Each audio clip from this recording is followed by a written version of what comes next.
কবিতা বাড়িতে সবাইকে স্বাগত। বর্তমান সময়ে দাঁড়িয়ে বৃদ্ধ বাবা মায়ের প্রতি অধিকাংশ সন্তানের দায়িত্ব এবং কর্তব্য পালনে যে অনীহা লক্ষ্য করা যায়, তারই প্রতিচ্ছবি স্বরূপ এই গল্পটি রচিত। সত্য ঘটনা অবলম্বনে লেখা এই গল্পটি শুরু থেকে শেষ পর্যন্ত শোনার জন্য বন্ধুদের কাছে অনুরোধ রইল। এবং যে সকল বন্ধুরা চ্যানেলটিতে নতুন, প্লিজ চ্যানেলটিকে সাবস্ক্রাইব করবেন এবং পাশে থাকা বেল আইকনটি প্রেস করবেন, যাতে নতুন কোনো গল্প বা কবিতা এলে সবার আগে নোটিফিকেশনটি আপনার কাছে পৌঁছে যায়। একদম পিছনের বেঞ্চে বসে একাই ফুপিয়ে ফুপিয়ে কাঁদছিল বাচ্চাটি। দু চোখ তখন জলে ভেজা। প্রাইমারি স্কুলের শিশু শ্রেণী বলে একটা ক্লাস আছে। বাচ্চাটি ওই শিশু শ্রেণীরই এক ফুটফুটে। ক্লাসে ঢুকতেই মাস্টারমশাইয়ের চোখ এড়িয়ে গেল না। চোখে চোখ পড়তেই নিজেকে লুকিয়ে রাখার আপ্রাণ চেষ্টা করছে ওই ফুটফুটে। তাড়াতাড়ি করে মুছে নিচ্ছিল চোখ দুটো। মাস্টারমশাই এবার নিজেই এগিয়ে এলেন, জিজ্ঞেস করলেন, কি হয়েছে মা, তুমি কাঁদছো যে? বাচ্চাটি কিছু বলতে না চাইলে মাস্টারমশাই পুনরায় জিজ্ঞেস করলেন, আমাকে বলো মা, কি হয়েছে তোমার? কেউ মেরেছে? ফুটফুটে তখন ঘাড় নেড়ে বলল, না। তাহলে? জানো স্যার, আমার দাদু খুব গরিব। ফুটফুটের এমন কথার গভীর কোনো অর্থ থাকতেই পারে, এটা ততক্ষণে বুঝে গেছেন মাস্টারমশাই।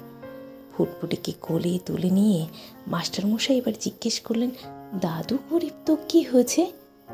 বুকের ভিতর জমানো দুঃখগুলোকে প্রকাশ করার বড় সুযোগ হিসেবে মাস্টারমশাইকেই তখন মনে হলো একমাত্র বিশ্বস্ত অবলম্বন। একটু সাহস সঞ্চয় করে কান্না ভেজা চোখ নিয়ে জড়ানো গলায় ফুটফুটে জিজ্ঞেস করলো, তোমাকে কথাগুলো বললে তুমি আমার মাকে, আমার বাবাকে বলে দেবে না তো স্যার? সন্তানকে কোলে নিয়ে বাবাদের যেমন অনুভূতি, ঠিক তেমনি অনুভব করছিলেন মাস্টারমশাই।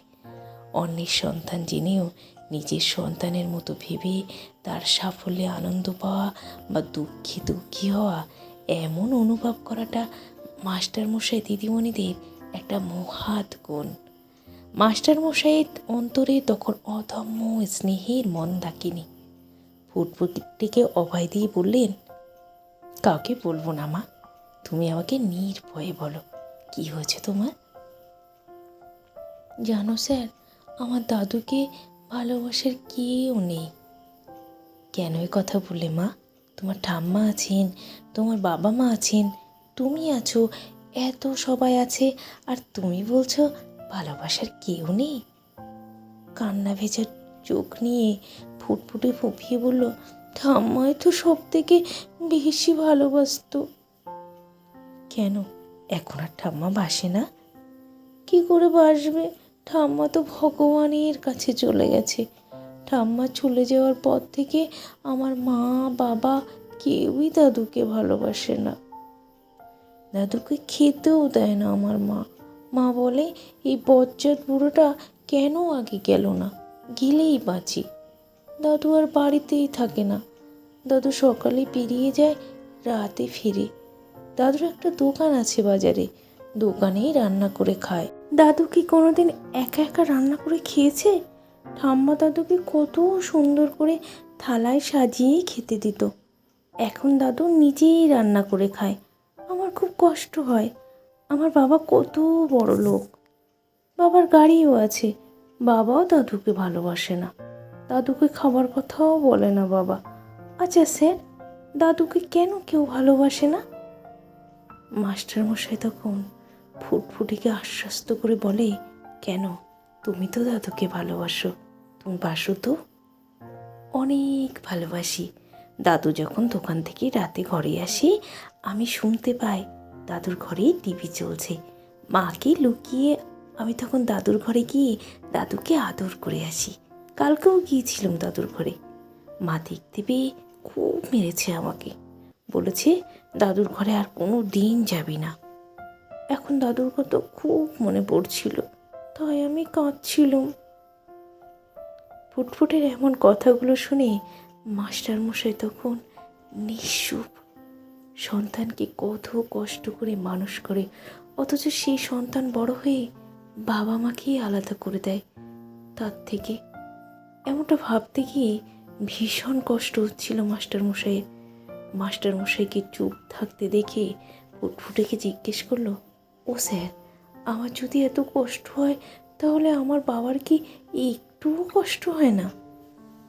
একটা 5 বছরের মেয়ে, সে কিনা এমন প্রশ্ন করছে, এই বয়সে এতটা ম্যাচিওর। কি উত্তর দেবে মাস্টারমশাই? কতটা গভীরে গেলে সে এমনভাবে ভাবতে পারে? কোনো উত্তর খুঁজে পেলেন না মাস্টারমশাই। মনে মনে বললেন, জানিস মা, কিছু প্রশ্ন ভীষণ কঠিন, তার থেকেও কঠিন সে প্রশ্নের উত্তর দেয়া। কি উত্তর দিই বলতো মা? মুখ ফুটে আর কিছুই যেন বলতে পারলেন না। মাস্টারমশাইয়ের নীরবতা দেখে ফুটফুটে তখন ভয়ে ভয়ে জিজ্ঞেস করলো, এই কথাগুলো তুমি আমার বাবা মাকে বলে দেবে না তো? মাস্টারমশাইয়ের চোখ দুটো ছল ছল করে উঠল। বুকে জড়িয়ে ধরে শুধু বললেন, না রে মা, কখনো না, কখনো না।